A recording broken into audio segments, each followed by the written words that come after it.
Now, continuing with our ABC Used Cars Company example, if ABC Used Car Company has a lot of, or for example, ABC Used Furniture Company has a lot of individual suppliers for bringing in their cars after 5 or 10 years of usage, then what ABC Used Car Company will do is they will mention on their tax invoice that a note that they are following the profit margin scheme. Because if you are following the profit margin scheme, you are not eligible to claim the input VAT recovery. Why? Because you will be applying your net of VAT on the gross profit. What you will do is you purchase the car, for example, from Mr. A for 100,000 dirhams. So your VAT would be 5 dirhams. And you are selling it to Mr. B for example, 200,000 dirhams. So your VAT would be so this is 5%.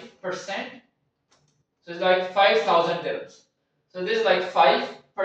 So it's like 10,000 dirhams. So 10,000 minus 5,000.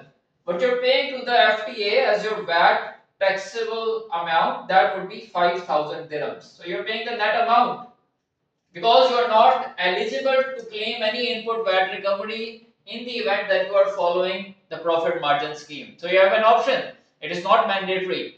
If you do not opt to use the profit margin scheme, it is absolutely fine, and in that case you can claim for input VAT recovery.